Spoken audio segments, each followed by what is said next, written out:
Chinoin, empresa 100% mexicana, ha liderado el mercado farmacéutico nacional por más de 90 años.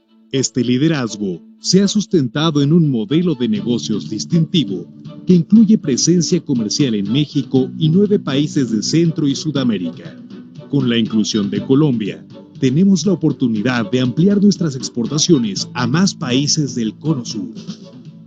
A su vez, el mantenernos como líderes es el resultado de una inversión constante en 5 pilares. Por nuestra gente, compuesta por más de 1,200 colaboradores y la fuerza de ventas más productiva del país.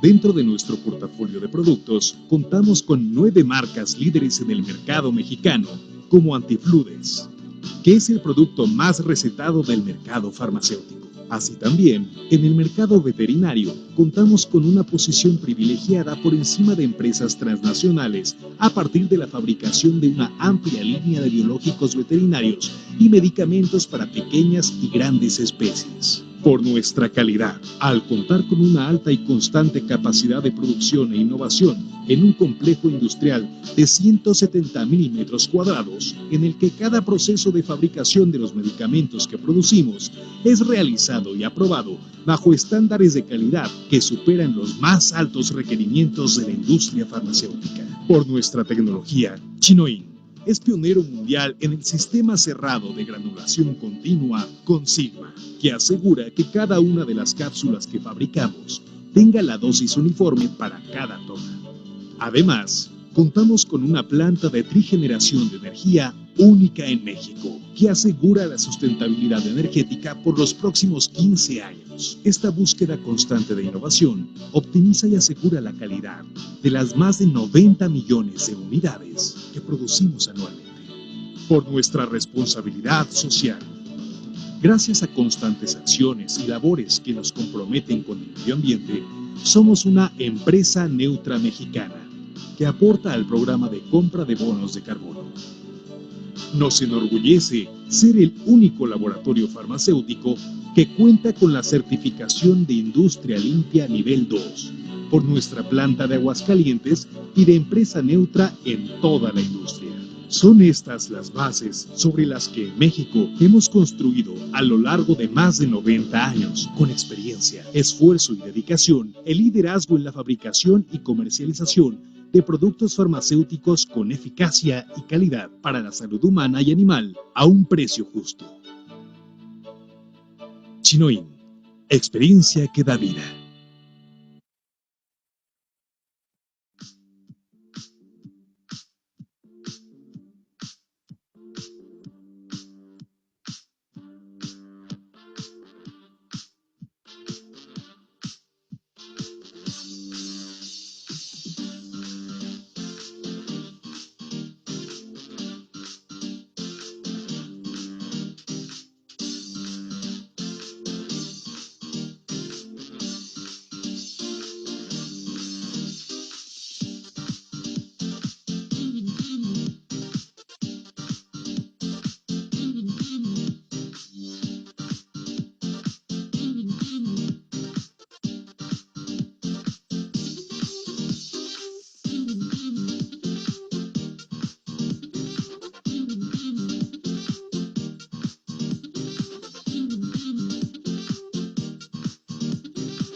Hola, ¿qué tal? Ya estamos de regreso para empezar con esta segunda charla de nuestro último día de nuestro foro de bienestar animal en grandes especies.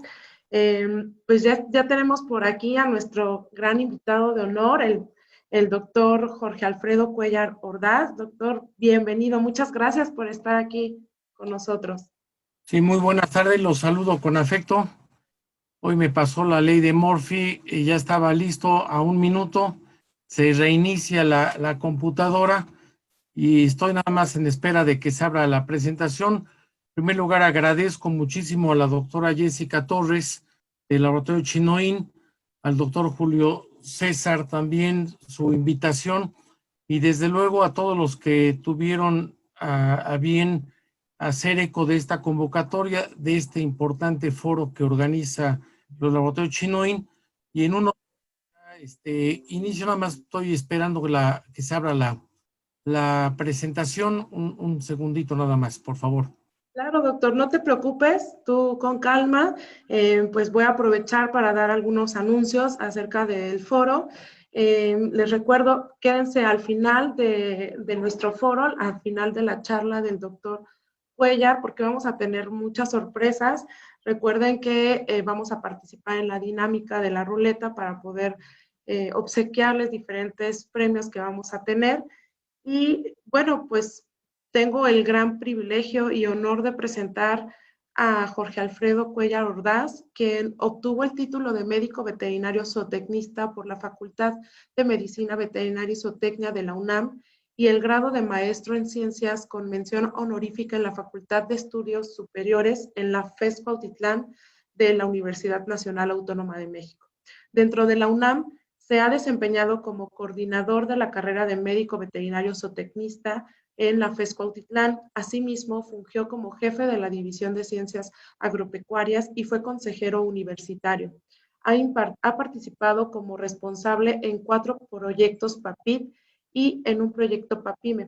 La Junta de Gobierno de la UNAM lo designó como director de la FES Cuautitlán para los periodos de 2013 a 2017 y 2017 a 2021. Cuenta con una antigüedad académica de 44 años. Actualmente es profesor de carrera titular C de tiempo completo en el área de microbiología veterinaria, parasitología veterinaria en la FES Cuautitlán. Imparte las asignaturas de enfermedades infecciosas de monogástricos y parasitología en la licenciatura de médico veterinario zootecnista, participa como profesor y tutor en los programas de maestría en ciencias de la producción y de la salud animal y en el de medicina veterinaria y zootecnia de la UNAM. Posee el estímulo PRIDE categoría C. Ha sido asesor de 185 tesis de licenciatura, con 3 en proceso, así como 7 tesis de maestría y asesorado a 183 prestadores de servicio social. Es autor de 2 libros, 4 manuales, 20 capítulos de libros y de 127 capítulos en memorias de eventos especiales. A la fecha ha publicado 21 artículos en revistas internacionales con arbitraje y 38 artículos en revistas de divulgación.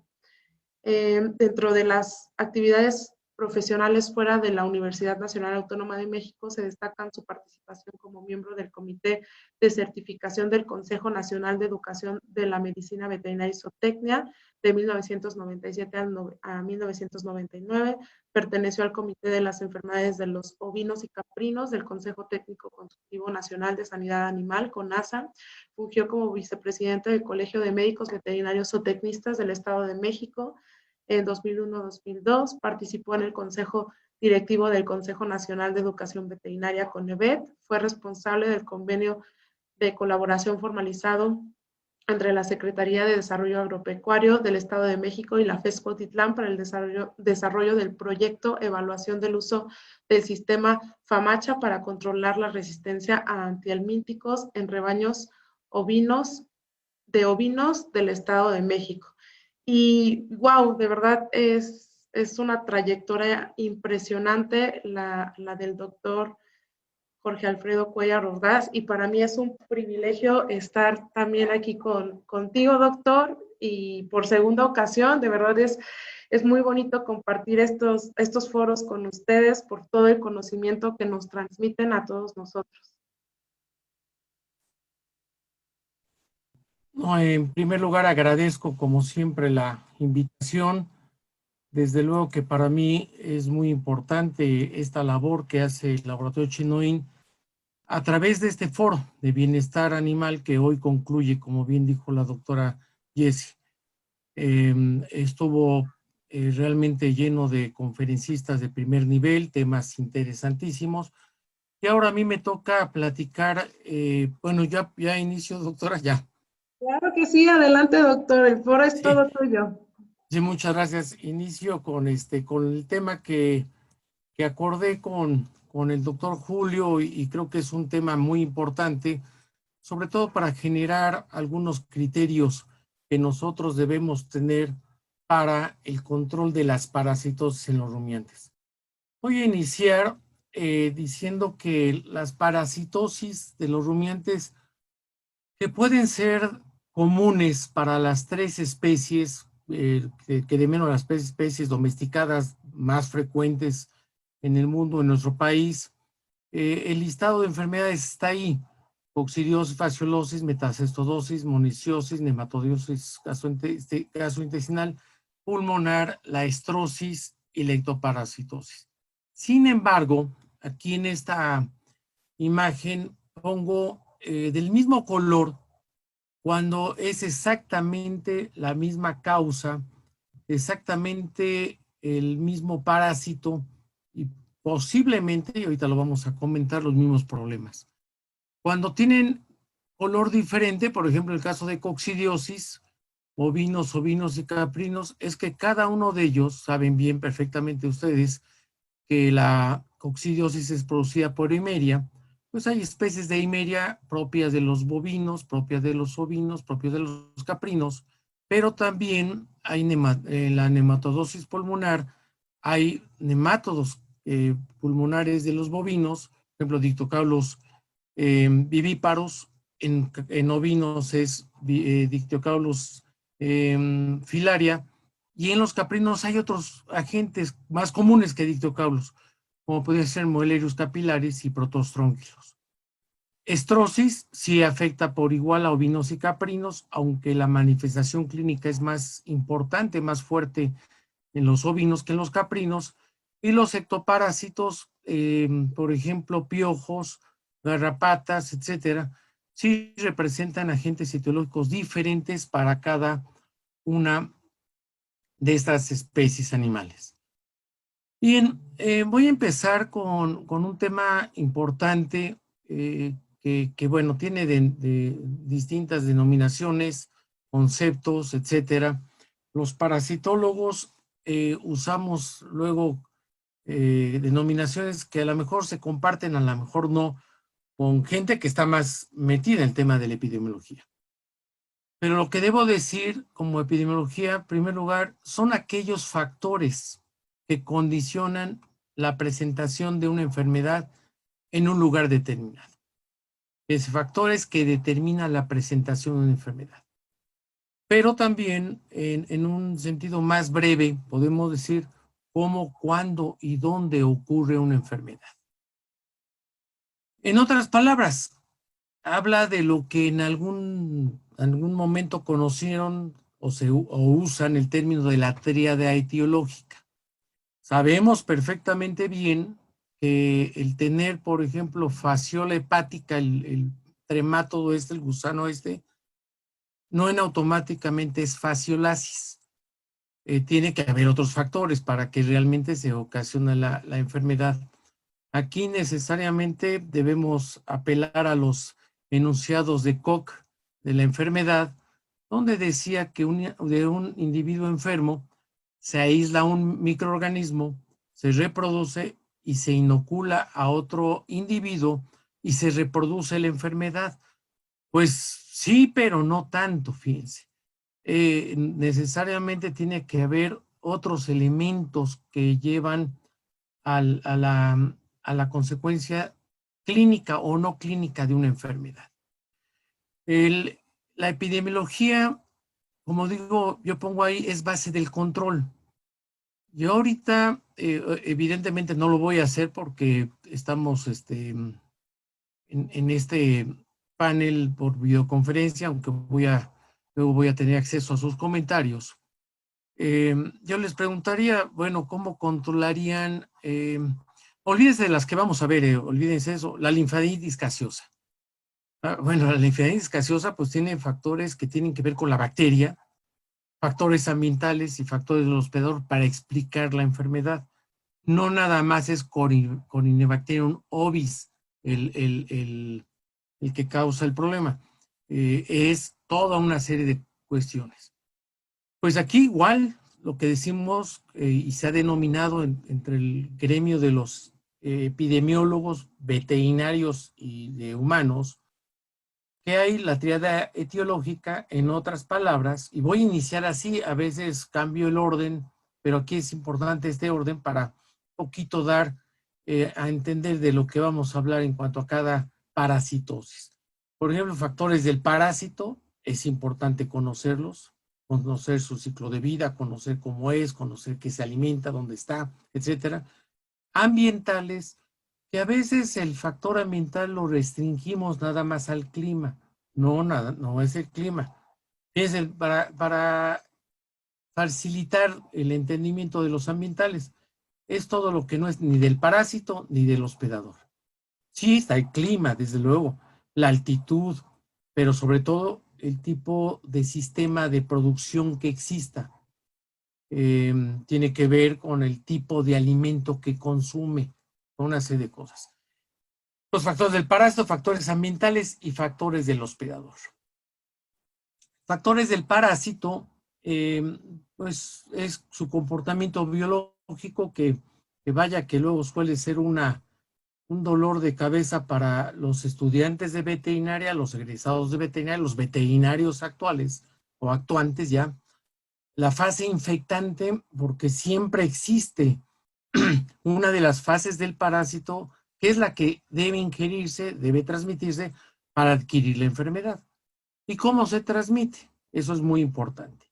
O sea, los 3 puntos, aunque puede haber más, algunos dirían, bueno, está sus hábitos alimenticios, sí, correcto. Está su morfología, si tiene dientes, no tiene dientes, correcto.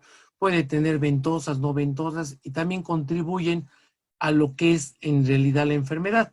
Pero para esta charla me voy a enfocar nada más a 3 aspectos: comportamiento biológico, muy resumidamente, cuál es su fase infectante y cuál es su vía de transmisión.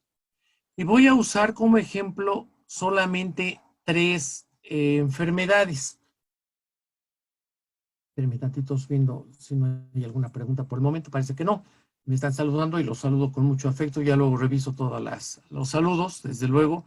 Voy a empezar con 3 enfermedades que va a ser la fasciolosis, la moniciosis y la nematodiosis gastroentérica. Nada más. Podemos hacer el ejercicio y lo pueden hacer con cualquier otra parasitosis de las que yo enlisté. Lo pueden hacer con cualquier enfermedad de índole infeccioso o no infeccioso, porque el principio es exactamente el mismo. Bien, un poquito resumido, el comportamiento biológico, como yo les decía, están las fasciolas hepáticas, que es un gusano plano de una sola pieza, o sea, no segmentado, que se le conoce como platelminto, pero en realidad dentro de los platelmintos es un tremátodo o trematodo. Vive, como está en esta fotografía, hacia la parte superior derecha, vive en la luz de los conductos biliares, se alimenta de sangre, se alimenta de bilis, se alimenta de productos de la inflamación. Pero una cosa importante de parte de su comportamiento biológico es que la fasciola hepática es hermafrodita. O sea, no hay hembras, no hay machos. El mismo individuo, el mismo gusano, tiene un juego de aparatos reproductores masculinos, un juego de aparatos reproductores femeninos, se autofecunda y pone miles de huevos. Estos huevos salen con el excremento de los animales, pasan por varias fases, así muy resumidamente. Después de huevos sigue la fase de Heredia, perdón, de miracidio, la fase de miracidio penetra el caracol, lo ubica por quimiotaxis. Uno van a decir, bueno, ¿qué es eso de la quimiotaxis? Bueno, se guía por componentes químicos del caracol, sobre todo lo han visto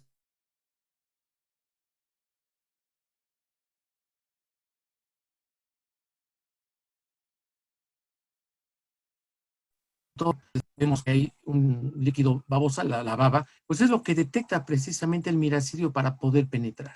Penetra el caracol, este parásito es tan dado que entra a la parte similar al hígado que tiene el caracol, al hígado de un mamífero. Entra a un órgano que se llama hepatopáncreas. En otras palabras, una combinación de hígado y páncreas. Ahí lleva a cabo reproducción asexual. Primero se forman las redias 1, redia 2, perdón, las esporoquistas, redia 1, redia 2, salen las cercarias, las que salen, se enquistan y forman las metacercarias. Esa es la fase infectante. Ojo, muy importante, y no vayan a cometer un error que he escuchado de algunos estudiantes. Se pueden equivocar, los estudiantes están en proceso de aprendizaje, los regresados están aprendiendo todavía un poquito, pero ya los colegas que digan que la enfermedad se da por la ingestión de caracoles, pues no es correcto.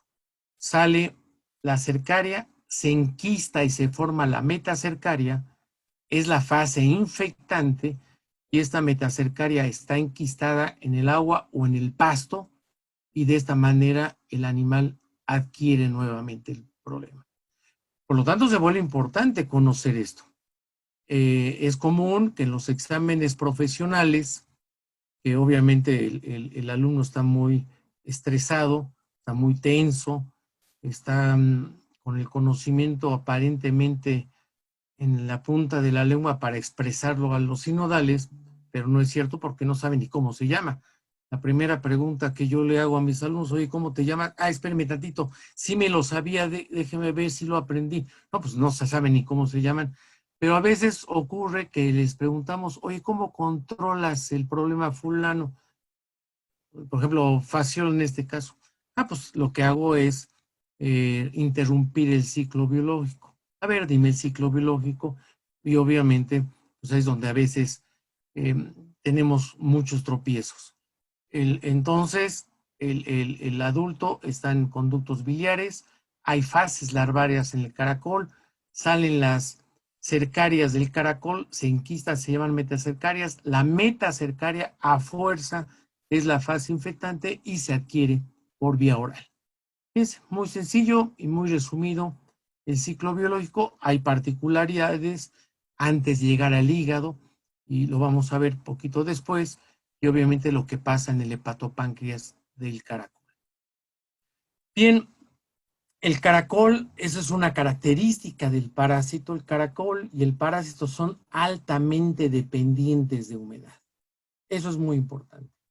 Esta fotografía, que es el Valle de los 1000 Espejos, bueno, así le llaman, no son 1000, pero bueno, allá cerca de Acambay, entre Timilpan y Acambay, zonas que se inundan muchísimo, hay demasiados aguajes, demasiados bordos, presas, y ahí los animales, véanlos bien, los bovinos, los ovinos, ahí están pastoreando, conviviendo, pero en un medio acuoso. Es el medio ideal para la fasciolasis. ¿Qué es lo que ocurre?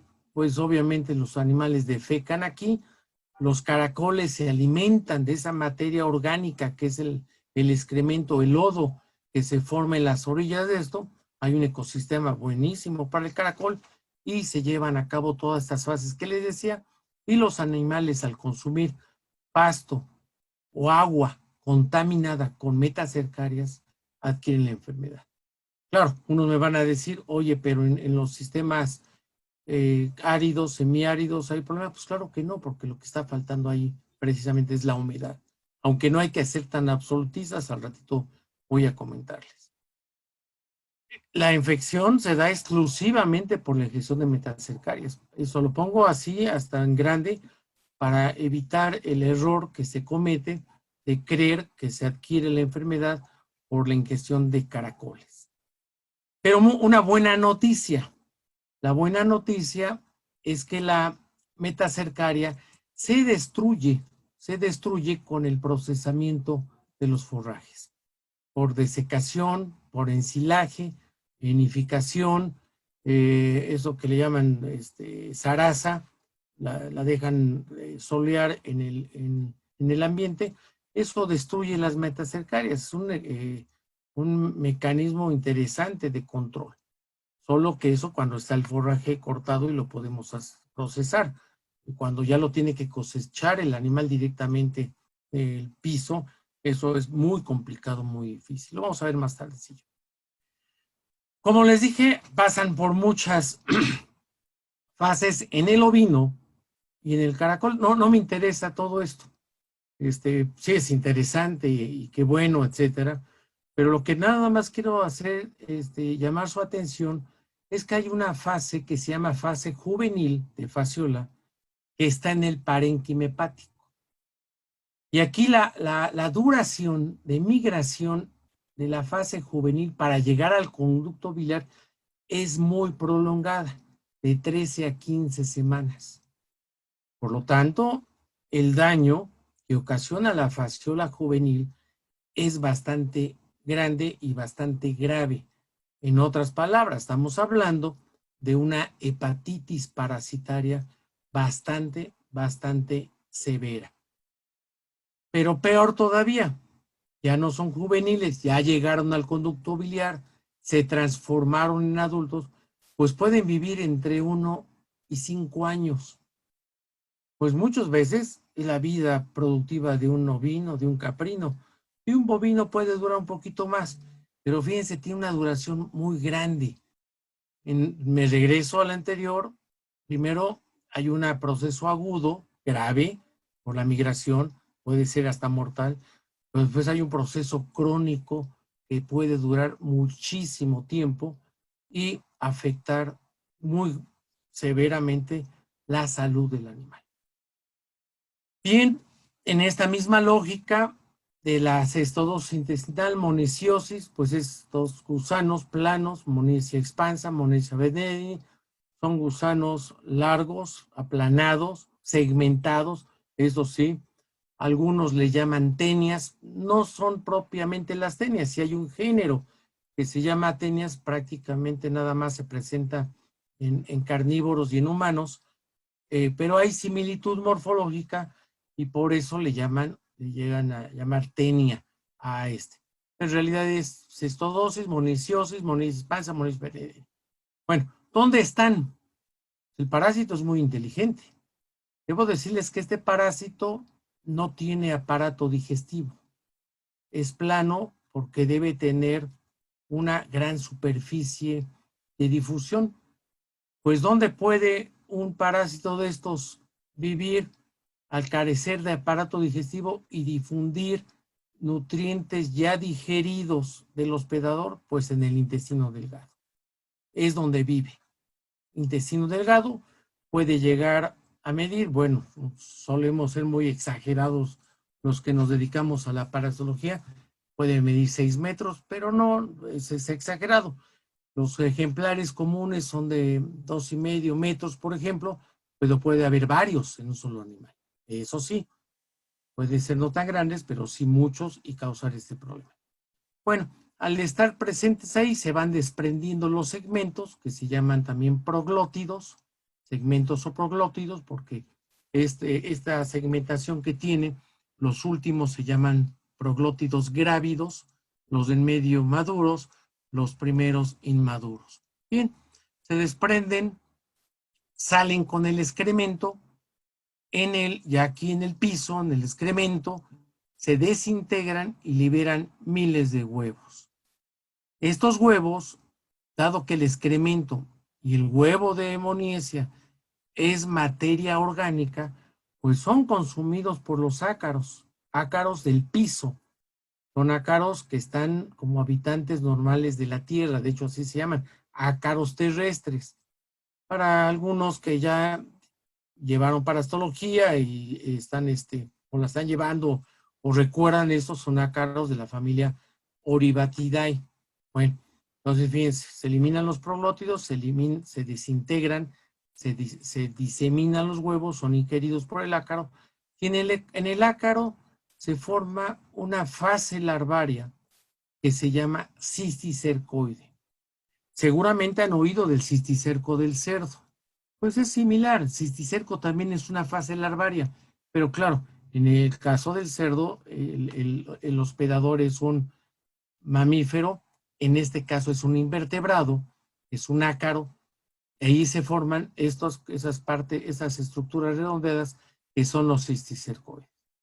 Aquí sí, el animal debe ingerir el ácaro con cisticercoides para que adquiera las monesias. Aquí no salen del ácaro, sino esto es una cosa accidental al momento que el animal está ingiriendo forraje, dado que es el hábitat natural, la tierra, el forraje de estos ácaros, es como se adquiere el problema. Entonces, la fase infectante es el ácaro y se forma en el interior del ácaro y se da exclusivamente por la ingestión de los ácaros. Aquí no hay manera de que un animal, y me regreso, no hay manera que un animal ingiera, los puede ingerir a lo mejor accidentalmente los proglótidos o huevos de monesia, es más, hasta adultos, pero no se enferma. Debe ingerir necesariamente esto. Fíjense, es parte de lo que debemos conocer como la epidemiología en los factores del parásito. Bueno, ¿dónde vive? Ahí dice en el intestino delgado, y lo más importante es que compite por los nutrientes. Entre más largo sea, entre más parásitos haya, pues este efecto va a ser mucho más grave. Si hay poquitos, el efecto es leve. Si hay muchos, el efecto es grave. Y vamos a ver después, poquito después, cuando hay pocos y cuando hay muchos. Los nemátodos, la nematodosis gastroentérica, puse aquí como ejemplo Hemoncus porque quizás el más frecuente en nuestro país, frecuente en las 3 especies animales, frecuente en todos los ecosistemas mexicanos, aunque debo decirles que, por ejemplo, el caso de los bovinos, en el trópico húmedo prevalece más Coperia que Hemoncus. Sin embargo, en el trópico húmedo, en el caso de los ovinos, prevalece más Hemoncus que otros géneros. Son bastantes géneros. El ejemplo que voy a tocar en este momento es Hemoncus. Hemoncus, siempre me gusta hacer este tipo de preguntas indirectas a mis alumnos, pues yo siempre les pregunto, ¿qué localización tiene Hemoncus? Si lo que hace es alterar la digestión de los nutrientes, principalmente proteína. Bueno, en otras palabras, ¿dónde se digieren las proteínas en un animal, en un rumiante? Pues en el abomaso. Es donde está el Hemoncus contortus. Si pues el término indica algo de sangre, pues sí, ingiere sangre, es hematófago voraz, pero también causa hemorragias porque deja los sitios donde estuvo con su lanceta desgarrando la mucosa, quedan sangrando y por lo tanto el contenido lo vemos de color rojo porque además de la hematofagia hay una hemorragia, pero no queda tampoco ni la hematofagia ni la hemorragia. En realidad lo que ocasiona el Hemoncus es una abomacitis. Y voy a comentar levemente al ratito esto. Bueno, está el Hemoncus en el abomaso, se eliminan huevos. Fíjense que esto es muy importante que se los diga y lo sepan. Sobre todo para algunas ideas que a lo mejor va a haber debate al ratito. Porque ha habido debate en varios momentos. El animal elimina huevos. En el pasto nacen las larvas. Ahora, las larvas son microscópicas, medirán unas 400, 600 micrómetros, o sea, no llegan al milímetro. Pues el animal no las anda pepenando, no anda buscando ahí las larvas para ingerir. No, el parásito ya se adaptó. ¿Cómo se adaptó? Muy sencillo. Logra subirse a la punta de los pastos, a las gotas de agua o de rocío, y de esa manera, al momento el animal ingiere el pasto que tenga humedad, estas gotas de rocío, adquiere la enfermedad. En otras palabras, en el piso se eliminan huevos, se forma dentro del huevo la larva 1, sale la larva 1, pierde la cutícula, se llama ecdisis, pero para una palabra más fácil para ustedes, cuando salen de viaje, a lo mejor llevan un solo pantalón, llevan una sola camisa, los varones, estoy hablando de varones, pero a lo mejor llevan 2 o 3 truzas, 2 o 3 pares de calcetines, que le llaman muda, porque se los van a cambiar. Pues así se le llama ecdisis o muda, cambia de piel, de larva 1 a larva 2. Pero de larva 2 a larva 3 no, mantiene su cutícula, fíjense. Por lo tanto, su vida está limitada porque ya no se va a poder alimentar. Se protege de depredadores, se protege un poco de la desecación y del calor, pero ya no se puede alimentar porque ya no puede por la doble cutícula que tiene. Depende de sus reservas. Bueno, ya aquí está lo que les decía. Estas larvas suben a la punta de los pastos donde están las gotas de agua. Discúlpenme mis dibujos, pero bueno, así lo concibo yo. Yo espero que lo entiendan bien porque está medio feo esto, pero bueno, están las larvas, suben y no suben porque leyeron el libro de parasitología, es que debo subir. No, suben por 3 estímulos. Un hidrotropismo positivo, o sea, van a favor del agua. Un geotropismo negativo, huyen del piso. Y un fototropismo positivo a la luz tenue, ojo, al amanecer, al anochecer, días nublados, días lluviosos. En el trópico le llamamos aquí en México los nortes. Es cuando más posibilidad de encontrar larvas en las gotas de agua, en las gotas de rocío, hay. Es un momento muy complicado este. Pero también hay una migración horizontal, la esporulación de hongos. Hay hongos que crecen en el excremento y lanzan varios centímetros, metros las larvas de donde estaba la materia fecal. Pisoteo de los animales. Obviamente hay animales que pisotean la materia fecal y diseminan. Artrópodos coprófagos, escarabajo pelotero, rudacacas que conocen. El agua y el viento. A veces hay una tempestad, una lluvia muy fuerte, un huracán, se inunda todo y todo es acarreado y difundido. El viento también. A veces, no sé si les ha tocado, está húmeda la pradera, acá llover está, pero hace mucho viento y nos moja la pradera porque obviamente las gotas de agua pasan, son acarreadas por el viento. Bien, después, ¿qué pasa de larva 3? Bueno, para ser lógicos, pasa de larva 3 a larva 4, hay otra muda, esta larva 4, que se llama histotrófica, sale a la luz, esto es la mucosa, esto que ven aquí, la mucosa.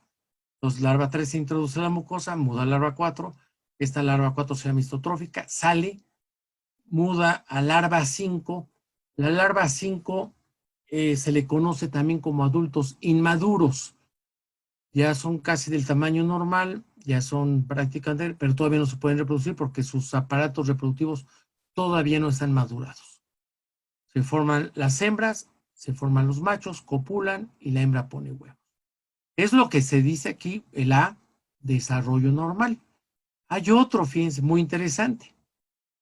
Está muy complicado, ahorita lo voy a tratar de explicar en un minuto, a ver si puedo.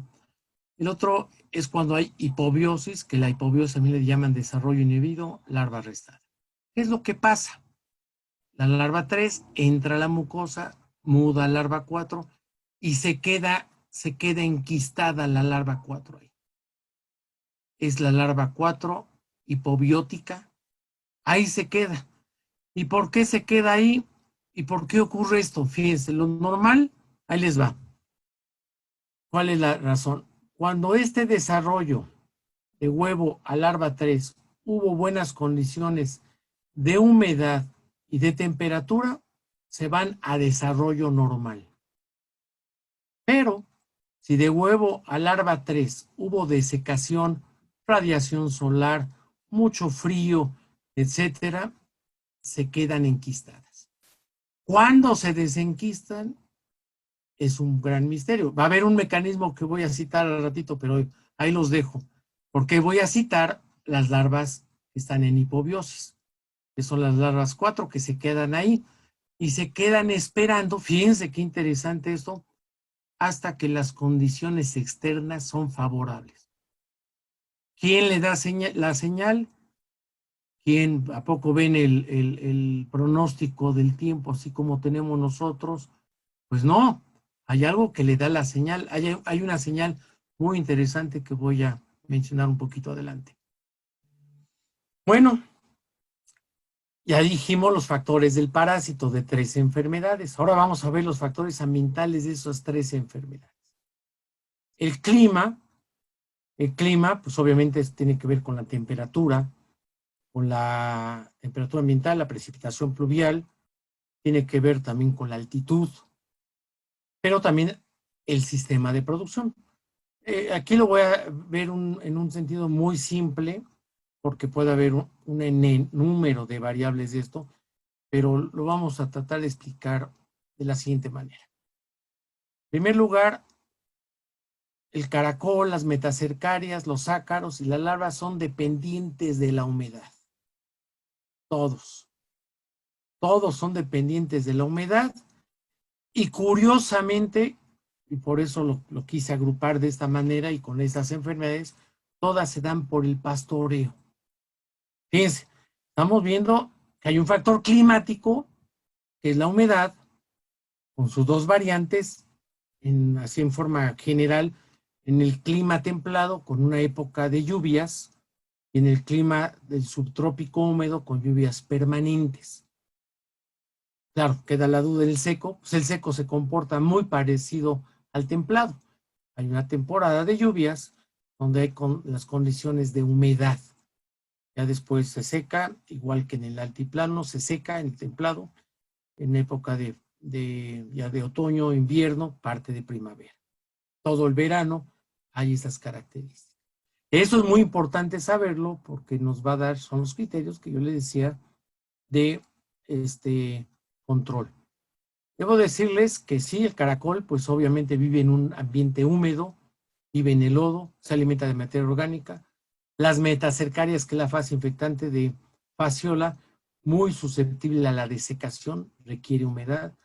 Y el ácaro, fíjense, el ácaro aparece en la época de lluvia.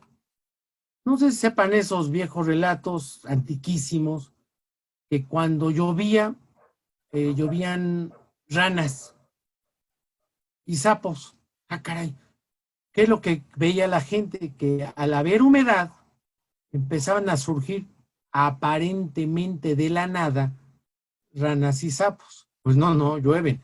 Están enterrados, están en hibernación, están esperando la oportunidad de humedad para estar presentes, reproducirse y estar abundantes. Esto ocurre con los ácaros. En la época de seca, está enterrado, está en hibernación y espera que haya humedad para ver una gran reproducción, pero también una gran posibilidad de infección por monicia. Y desde luego, las larvas. Yo les decía, las larvas 1 y 2 son dependientes de la humedad y de otras cosas, pero la larva 3, como no se puede alimentar, para estar ahí y buscar a su hospedador o esperar a que sea ingerido por el hospedador, pues debe haber humedad y también para, obviamente, ascender a la punta de los pastos. Fíjense entonces, en otras palabras, hay sistemas en bovinos, en pastoreo, pero también en estabulación. Uno diría, simplistamente, bueno, pues ¿para qué pones esta fotografía? Que quiero decirles, y agradezco, seguramente está por ahí escuchando, el doctor Antonio Reyes, Toñito, que ya lo llamo de cariño. Él me proporcionó, porque él trabaja mucho con bovinos, me proporcionó unas extraordinarias fotografías. Las de bovinos se las debo él, y cosa que le agradezco. Pero fíjense, obviamente en pastoreo podemos esperar fasciolasis, podemos ver monoicosis y hematodosis, pero en estabulación no.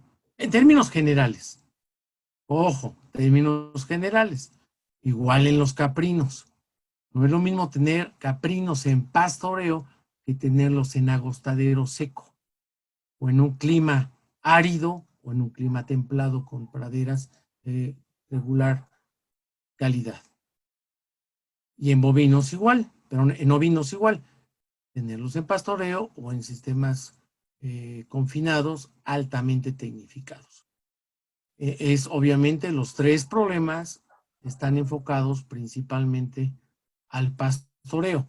Y el pasto, para que crezca, creo que lo sabemos, se requiere que haya humedad, ya sea el riego o el agua de Dios, o sea, la lluvia.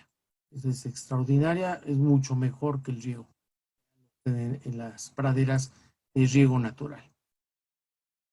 Pero no hay que ser tan terminantes, porque diríamos, así en una clase de parasitología, olvídense de los problemas de fasciolosis, de cestodosis y de gastroentéricos en animales tabulados. Pues claro que no, porque puede haber una cosa, puede haber la presencia de ácaros en la pastura, metacercaria, sobre todo si es pastura verde, y larvas.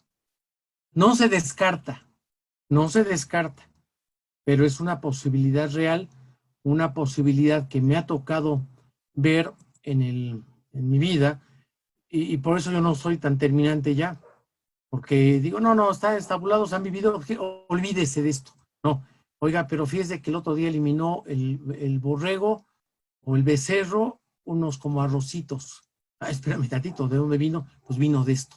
Sí hay la posibilidad, baja, muy baja, pero sí la hay. No la descarten, por favor. Factores del hospedador. El primero, la edad. Ahorita vamos a ver por qué. El estado nutricional, muy importante. Tenemos un problema grave.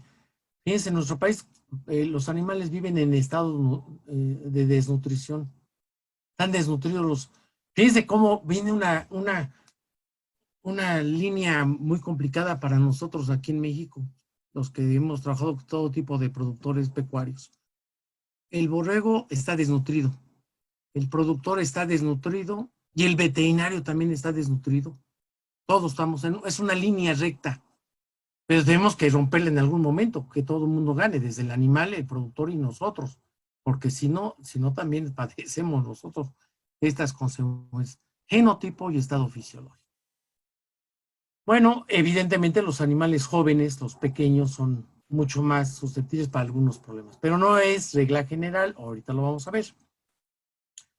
La fasciolosis, empiezo por algo que no es de los animales jóvenes, más bien es de animales adultos. ¿Cuál es la razón de esto? Que los animales adultos, que la fasciolosis es una enfermedad que tarda mucho tiempo. En primer lugar, se adquiere en el periodo postdestete. En ningún lado yo dije que se adquiría por la lactación o en la placenta, etcétera. No. El animal ya debe comer pasto. Debe comer las metacercarias que están enquistadas en el pasto. Ya es el periodo postdestete. Y debería tener tan mala suerte el animal, tan mala suerte, el día que lo destetan adquirió metacercarias. No, tampoco nos pasemos de listos. Puede ser que ya tenga 3, 4 meses de destetado, come metacercarias, ya pasa el tiempo de migración que era de 13 a 15 semanas, pues ya no es tan joven, ya es adulto. No vamos a encontrar el problema de fasciolosis en animales jóvenes. Muy difícil, prácticamente no. Es en animales adultos. Su presentación depende de la especie animal y de la tasa de infección. Puedo decirles que esta me interesa mucho que la vean, que la aprendan. Puede haber fasciolosis sin signos clínicos, importante, porque depende de la tasa de infección. Si el animal consumió pocas metacercarias migraron poquitas por el parénquima, se establecieron poquitas en los conductos biliares, pero no causa grandes problemas, y menos en bovinos. Ahorita por aquí viene bovinos. Pero si era borrego, ingirió muchas metacercarias en un corto periodo, un corto tiempo, pues le puede dar otro tipo de problema. Y las que llevan más o menos, fíjense, entonces su clínica, sin signos, pero sí está la enfermedad. Sobreaguda, aguda, que la característica más común es muerte súbita. Y realmente la muerte súbita ocurre por el acarreo de bacterias. Un Clostridium que se llama Clostridium nogi, que traslada del intestino, que es su hábitat normal, al hígado, y puede tener un problema de muerte súbita el animal. Y la crónica, fíjense, la crónica es como este animal. Este animal, y fíjense que yo, perdón, pero ya critico mucho a mis colegas veterinarios parasitólogos. ¿Por qué? Porque cuando hacen la descripción en un texto, en una clase de fasciología, nada más hablan de esto. No hablan de los demás casos. Y eso, para mí, el reto como veterinario más importante es la subclínica. Un animal que está aparentemente normal, pero ya tiene la fasciolosis. ¿Cuál es la característica? El animal está con bajo peso, puede tener edema submandibular, mucosas pálidas, ictericia, esteatorrea, caída de lana, aborto, anorexia, muy importante, y la muerte. Y es, debo decirles, muy importante, la presentación crónica prácticamente es irreversible. ¿Qué estoy diciendo de esto, con esto de irreversible?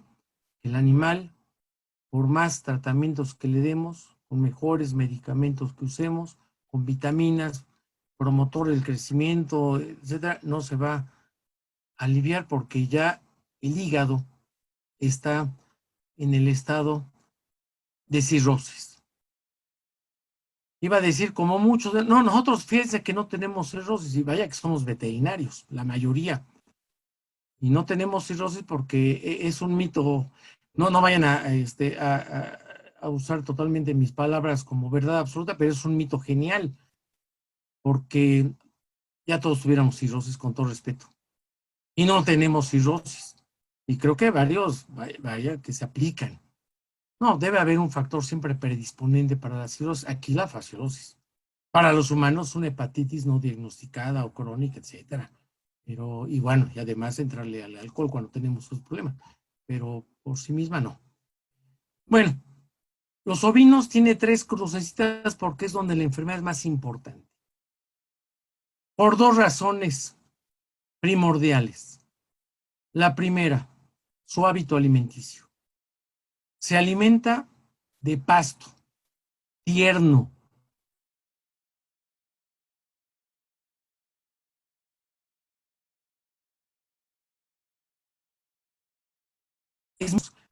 Me han dicho muchas razones, pero yo no estoy muy seguro.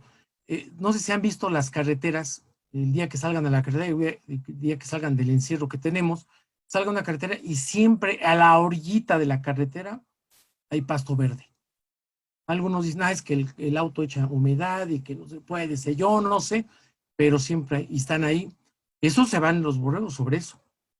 Se van a los lugares donde hay encharcamientos, se comen lo que está más verde. Pero lo que está más verde en agua estancada, en un río, en un canal, en una presa, pues tiene metacercarias. Fíjense. El bovino, es más, la foto esa que vimos ahí de Acambay era muy, muy clara. Los bovinos estaban en medio del aguaje ese, buscando algas, buscando porque ahora sí, es como nosotros, ¿no? Los varones. Si yo veo a uno de mis exalumnos, de esos que están un poco, la vida los ha tratado bien, están formidos y todo esto, y le ofrezco una galletita con un poquito de atún, me la va a recordar y dice, oye, no, a mí dame unas 3 o 4 tortas, como una galletita. Pues sí, para llenar, obviamente, el tanque de un bovino, pues está complicado. Debe comer de parejo come desde el tallo, las hojas, la raíz, todo. Y algunos pueden tener metacercarias y por eso se infectan. Ah, pero no di la segunda razón del ovino. La primera, que es selectivo, come alimento, forraje fresco. Pero además, la luz de su conducto biliar, pues, evidentemente es menor que el de bovinos. Los bovinos come pocas y su conducto biliar es muy grande, una luz muy amplia. Y el caprino, pues a lo mejor sí y a lo mejor no. Puede no padecer nada, está en un clima totalmente seco, no hay nada, ni agua. Es el requisito. Pero pudiera ser que las cabras están en pastoreo. O puede ser que en el lugar donde van a brevar las cabras esté contaminado con metacercaria y se adquiere el problema. Fíjense. Pero si le da a la cabra, le da igual que al ovino. Y la cabra también es muy, muy propensa a comer pasto. La cabra es un animal que se adapta espectacularmente. Si hay pasto, come pasto. Si no hay pasto, pues come hojas de arbustos, de árboles, se sube a los árboles, etc. Pero sí llega a comer pasto y sí le gusta también comer pasto fresco. Pero pues obviamente allá en San Luis Potosí, Matehuala, San Luis Potosí, en Zacatecas, en Durango, pues no hay humedad. Tiene que comer de las pocas hojas con regular humedad que hay en esos agostaderos pobres. Moniesia. Factores del hospedador. Fíjense, esta es una regla general que me gusta mucho y nos explica bastante. Primero, la amoniación se adquiere en periodo postdestete. Olvídense de animales lactantes y recién nacidos, eso no. Déjenme ver, espérenme un segundo. Es que están mandándome saludos y los saludo también a mis exalumnos, compañeros. Y espérenme, ahora no sé cómo cerrar esto ya, ahorita lo cierro. Que me atoré. Ya. Bueno, este debe ser una cosa que se nos debe quedar grabado en la mente. Un animal joven, bien nutrido, o un animal adulto, tiene una baja carga para estar, tiene pocas municias. Por lo tanto, el problema es subclínico. Fíjense, cuando un animal adulto tiene una baja carga parasitaria y el joven no permite que se establezcan muchos, indica algo muy importante, que esta enfermedad, la mononucleosis, está mediada por inmunidad.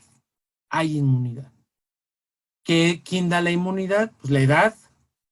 ¿Quién da la inmunidad? Un buen estado nutricional. Y no hay signos. Les pido como tarea que consulten un texto de parasitología inglés, australiano, norteamericano. No se preocupan por esto, ¿eh? Dicen, y me ha tocado, fui una vez a un rastro, no me acuerdo si fue no me acuerdo en qué parte de Estados Unidos, creo que en Minnesota, o en Iowa. Bueno, 2,000 corderos diarios mataban ahí, y había cerros de monicia, cerros. Y les digo, oye, ¿qué hacen? Pues eso no es problema. Pues claro que no es problema porque es totalmente subclínico, no les ocasiona problema. Pero ¿qué pasa con nosotros? Nosotros tenemos muchas veces animales jóvenes malnutridos, hay una alta carga parasitaria y el problema se vuelve clínico. Fíjense. Entonces, este animal pudiera tener una alta carga parasitaria y es consecuencia de su malnutrición. De hecho, debo decirles que lo que ocurre, pues ya estaba desnutrido, pues ya estaba bajo de peso, bajo de condición, mucosas medias pálidas, todo. Por lo que pasa cuando, además de que ya estaba desnutrido y le da mononucleosis, pues se le complica, se exacerba el caso de desnutrición y se llega a morir. Recuerden que moniesia, lo pusimos como características del parásito, compite por los nutrientes. Si está desnutrido y todavía le quita lo poco al animal, pues vemos cuadros clínicos evidentes. Difíciles de diagnosticar, cuidado, no crean que es porque está flaco es monilla, no, puede ser muchísimas cosas. En la nematodosis gastroentérica, en cuanto a la edad, fíjense, a ver si hay una etapa que se llama infección aditiva. ¿Qué es lo que ocurre en un cordero? Obviamente son corderos en los que ocurre eso. Pero eso lo debía haber dicho al final, pero bueno, ocurre en corderos, ya lo dije. Ingiere una gran cantidad de larvas infectantes, larvas 3. Se establecen muchas fases adultas y elimina muchos huevos. Esto de aditivo, recuerden, no sé si se acuerdan con en la primaria, adiciones, sustracciones, adición es sumar. Empieza a sumar. ¿Por qué come muchas larvas? Porque un cordero no sabe comer. Tiene que aprender a comer. Un cordero, y la mamá le enseña, la oveja le enseña, Un cordero sale temprano y come el forraje húmedo. Un animal adulto no. Pero las consecuencias es que se infecta mucho. Y obviamente como se infecta mucho porque además la inmunidad del animal todavía no se desarrolla y permite el establecimiento de muchos gusanos. Y se eliminan muchos huevos y contaminan mucho la pradera. Fíjense, aditiva. De regulación, comen muchas, porque está muy contaminada la pradera, se establecen pocos, elimina pocos y contamina poco la pradera. Estamos hablando de un animal adulto. Aunque ingirió muchos, se establecieron pocos porque ya en él hay inmunidad. Una etapa fabulosa de protección o resistencia, se ingieren muchos, pero establece casi nadie. Son animales resistentes, incluso de cualquier edad, Eliminan prácticamente nada y contaminan prácticamente nada. Fíjense, regreso. Etapa de infección aditiva, de regulación, de protección o resistencia. Algo que quiero comentarles. La presentación la dejo a disposición del laboratorio Chinoin. No tienen que pagar nada. Para mí, a mí no. Para hacer uso de este material, yo con gusto se los dejo para que lo tengan de consulta. Bueno, ¿qué pasa con la nematodosis? Pues hay una etapa de susceptibilidad, donde hay signos evidentes, por lo que estábamos viendo. Fíjense, ¿quiénes son los susceptibles? Los animales en crecimiento, pues queda claro. Si yo me regreso a esto, ¿quién alberga más parásitos y causan más problemas? Pues los jóvenes. ¿Quiénes, a pesar de que se infectan, no manifiestan nada? Pues los resistentes, la etapa de resistencia. Y los de resiliencia es otra cosa. No voy a regresarme a estas, porque resiliencia es una etapa donde el animal alberga parásitos, sí los tiene, pero no manifiesta signos de enfermedad. Digamos, tolera la enfermedad. ¿Y cuál es la clave para la resiliencia? El buen estado nutricional. Pero tenemos un problema, sobre todo en el trópico medio. En el templado no cantamos, como decimos aquí en México, porque sé que hay de otros países, no cantamos malas rancheras aquí en el templado. Realmente las praderas dejan mucho que desear. Fíjense, vamos a empezar por esto que está aquí. Muchas praderas tropicales, muchas. De hecho, este rancho de un amigo allá en Tabasco, proteína cruda de 6 a 8%. Energía digestible, 2 megacalorías por kilogramo. O sea, muy poquito. Poco proteico, poco energético. Pero está muy bonito, verde y todo. Sí, compañeros, pero eso no indica nada. Ya no puedo decir más cosas porque ya se ha prohibido muchas cosas por varias reglas, pero yo usaba otros ejemplos para eso, pero ya no los voy a usar. Me autolimito. Pero fíjense los requerimientos nutricionales de crecimiento para los corderos. 14%. Le falta bastante, porque nada más tiene 6 a 8%. 3.4 megacalorías y muchas veces no les dan suplementación. ¿Qué es lo que ocurre ahí? Tenemos una gran cantidad de animales susceptibles, poco resilientes, porque la clave es la nutrición, y posiblemente los resistentes. Hay trabajos que hemos hecho en la facultad, se pierde un poquito la resistencia con la desnutrición, pero siguen siendo más resistentes que un animal normal, ¿eh? Fíjense, todo esto, vayan sumando lo que estoy diciendo para que al final ustedes den las conclusiones. No, yo ya las voy a poner, pero a ver, estamos de acuerdo. Fíjense, cuando hay suplementación alimenticia, tanto proteica y sobre todo energética, hay una disminución en la severidad de la parasitosis. Y hay un incremento del desarrollo de inmunidad contra el parásito y mejores niveles de producción. Resiliencia. Entonces, una clave aquí es la suplementación alimenticia, fíjense. No quiere decir que no tengan parásitos. Disminuye la severidad de la parasitosis, de la expresión de la enfermedad. Genotipo del animal. Ahí los animales también tienen resistencia a los parásitos. Y es una habilidad que tiene el animal para iniciar o mantener una respuesta que evite o reduzca el establecimiento de parásitos o elimine, de hecho, la carga parasitaria. Esto se ha estudiado mucho en ovinos.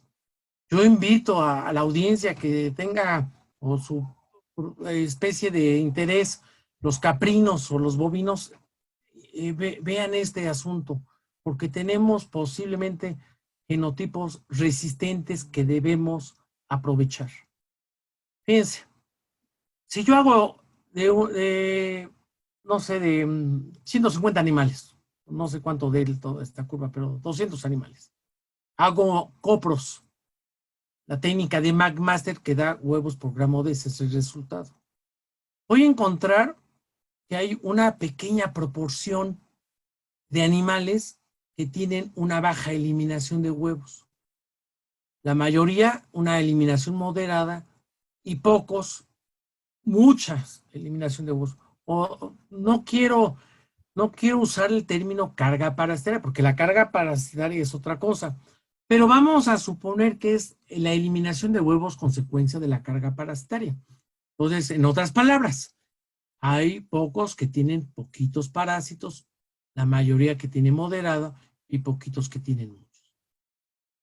Eso es normal en cualquier rebaño. Pues, ¿cuál es la estrategia? Muy sencilla, quedarnos con estos que son resistentes y estudiar estos, reproducirlos, usarlos de reproductores. Esto se ha estudiado mucho en ovinos, poco en caprinos y poco en bovinos. Esto hay que hacerlo, fíjense, porque vemos que tenemos dentro de los rebaños animales resistentes. Y en general, las ovejas de pelo se parasitan menos que las de lana. Les digo, aquí hay muchos trabajos en ese sentido. Hay una lista tremenda de razas. Aquí de que son resistentes, tienen efecto racial. Pero fíjense, algunas de esas sí las conocen. Por ejemplo, la Black Belly, hay en México, San Croix, hay en México, Catadio. Las demás menos frecuentes, pero son de lugares muy específicos, como que de ciertos lugares, Polaca, Luisiana, Florida, Castellana, San Croix incluso. Son animales nativos. Hemos perdido genotipos posiblemente resistentes. ¿Por qué? Porque nos vamos con una ilusión, nos vamos con la idea de que, no está mejor este animal, raza X, para mejorar, no sé si mejora en realidad, pero estamos perdiendo una característica de los animales nativos o criollos.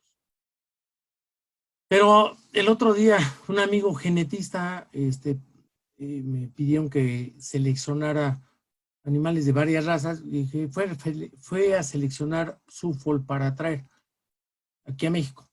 Dice, no fuiste a seleccionar Suffolk, fuiste a seleccionar animales de la raza Suffolk, porque dentro de la raza Suffolk también hay variabilidad en cuanto a la susceptibilidad y resistencia. Ya en algunos países como Australia, Nueva Zelanda y Uruguay han trabajado esto. Y ya dentro de las razas que ellos manejan han encontrado animales resistentes. Animales, no razas, animales dentro de la raza. Sí, porque de los trabajos que hemos hecho en la FES Cuautitlán, que aquí vienen los resultados, hemos encontrado que la Black Valley es muy resistente. Fíjense, la Columbia contra Black Belly. Eliminación de huevos de Black Belly, de la línea azul, prácticamente no. La línea roja, Columbia, que es de lana, pues sí, hay una evidencia clara de que hay resistencia. Pero no todos son resistentes. Habrá algunos que tengan moderada o sean tan susceptibles como los de lana. Eso hay que estudiarlo. Es muy fácil porque el instrumento pues, es un examen coprológico simple y sencillo y así lo hacen todo el mundo. Todo está enfocado, orientado a la presencia de eosinófilos. Es una de las razones por las cuales son más resistentes, tienen mayor cantidad de eosinófilos los Black Belly en relación a los Columbia. Es una de las tantas razones. Hay muchas líneas de investigación aquí en la facultad para eso. Bueno, el alza posparto. Algo bien interesante, se ha reportado en las 3 especies de rumiantes, en bovinos, en ovinos y en caprinos, pero donde más se ha estudiado es en ovinos. ¿Se acuerdan de las larvas hipobióticas que estaban ahí, que se quedaron enquistadas como larva 4? Pues resulta que cuando una hembra ya ubró, así le llaman a esto, ubró, por eso puse hasta la foto, es que ya ubró, ya le falta poco para parir. Y si ubró, o ya se le desarrolló la glándula mamaria, pues es que hay prolactina. De hecho, es lo que quiere decir a favor de la leche. Pues ya hay prolactina.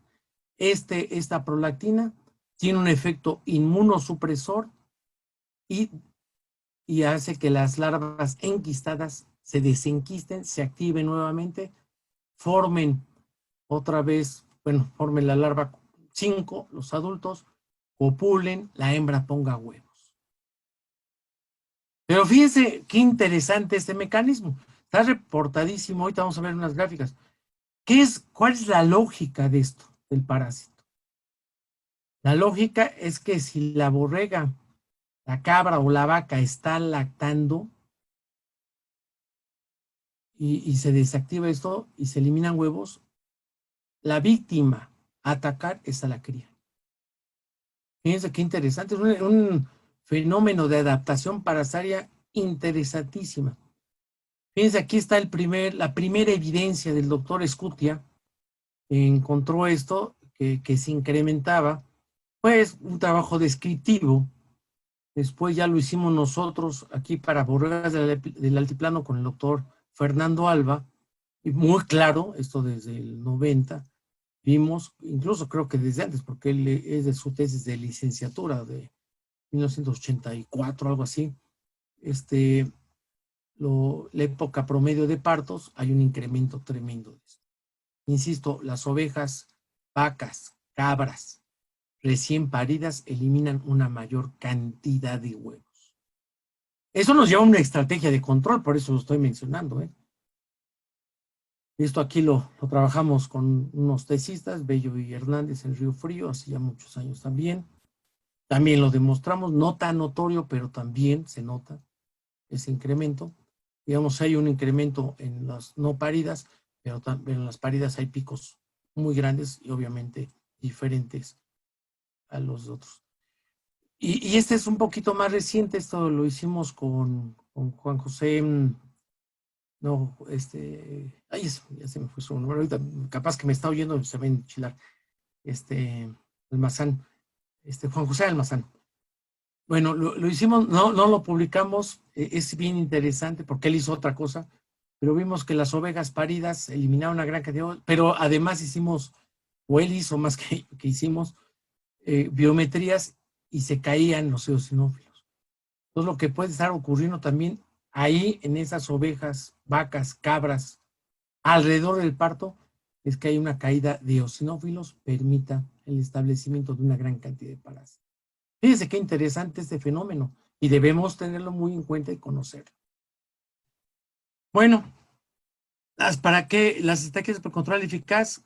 Primero, conocimiento del problema, por eso empecé describiendo un poquito el parásito y cómo se comporta todo eso. Un diagnóstico preciso, es muy importante esto, muy importante. Aplicación de estrategias específicas.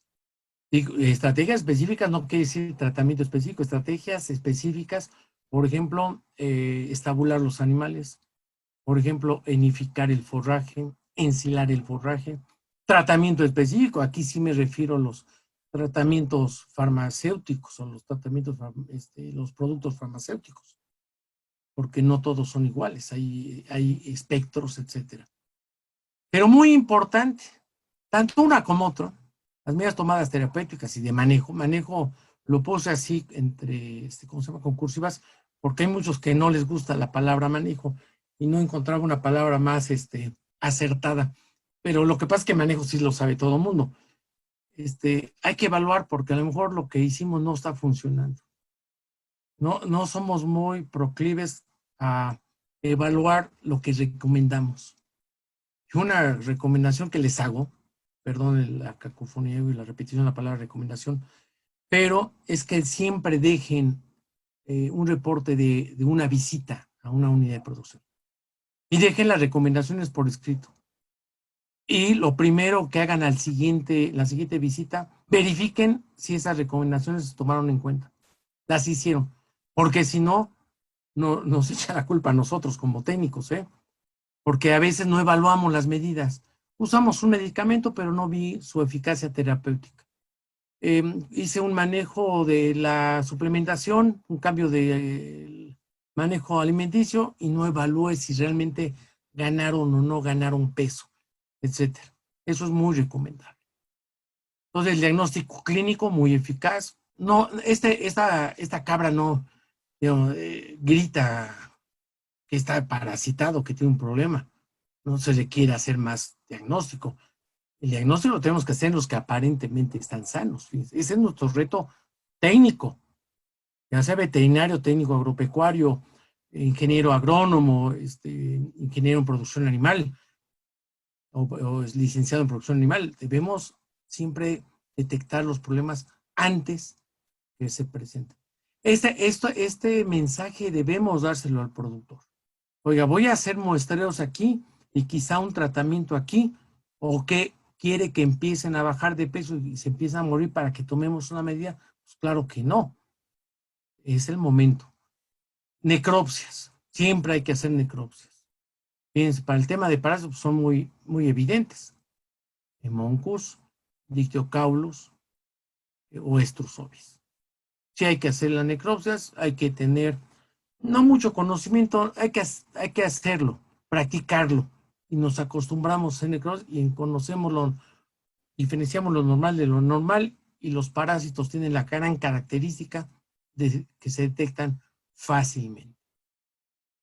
Diagnóstico confirmativo, no se guíen por lo que ven, traten de confirmar a través de copros. A veces al tomar la muestra vemos los segmentos, los proglótidos de Moniesia. Podemos llevar muestras al laboratorio para una técnica. Esto lo podemos hacer nosotros, comprando nuestro microscopio, las cámaras de McMaster, y hacer esto y detectar Moniesia, gastroentéricos, eimeria, fasciola o larvas de pulmonares. Es más, el que quisiera, ahorita quizá no se pueda, pero ya esperemos que pronto pueda haber posibilidades de ir a la facultad. Podemos darles sin costo de ningún tipo un pequeño curso de parasitología para usar las técnicas en campo, y nada más el punto es que vayan a la facultad y se acabó. La estabulación, una medida. O sea, ¿quién y para qué? Fíjense, ¿a quién yo estabularía? Pues obviamente a los animales más susceptibles, los jóvenes. ¿Para qué? Pues para aprovechar la mejor etapa en la curva de crecimiento, porque no la va a lograr esta curva óptima en condiciones de pastoreo, porque el pastoreo no es suficiente. El pasto es muy deficiente en nutrientes y los mejores resultados los tenemos siempre en estabulación. Entonces, una estrategia es estabular. Becerros y corderos post-destete o en la engorda debemos estabular. Fíjense, Esto es en trópico húmedo, hay hasta 7 kilogramos de diferencia en un ciclo de no sé cuántos días, son 119, no sé cuántos días dice ahí, 120 días, digamos, 4 meses, 7 kilogramos, 7 kilogramos, ahorita hablemos a 45, 50 pesos el kilogramo, estamos hablando de, ya no me dice 7, ¿por qué? Por 5, 350 pesos adicionales, que a veces se suman al beneficio de engorda, que son 200 pesos, 300 pesos por cordero, más otros 350, pues claro que conviene, claro que conviene. Pero ¿qué requerimos para esto? Instalaciones confortables, acostumbramiento al nuevo alimento, porque luego puede haber problemas. Creo que la plática pasada hablé de esto. Inmunizar, porque hay distintos tipos de problemas, por citar algunos, neumonías, por citar otro, enterotoxemia, otras clostridiasis, suplementación mineral, y obviamente hay que desparasitar al ingresar ya sea al corral de confinamiento o al corral de engorda. ¿Por qué? Porque es probable que aunque sean lactantes, aunque estaban ahí, empiezan a hacer sus primeros pininos y comen forraje y se parasitan, y más vale que no haya un freno aquí en la producción y desparasitan. O sea, a manera de conclusión, ya terminando, algunas recomendaciones generales para el control de fasciolasis. Fíjense, lo mejor sería desparasitar contra fasciolas juveniles. Hay un detalle, ahorita lo voy a mencionar. Y contra fasciolas adultas en clima templado. Juveniles, bueno, ahorita vemos en qué momento. Y desparasitar periódicamente cada 3 o 4 meses en clima trópico húmedo.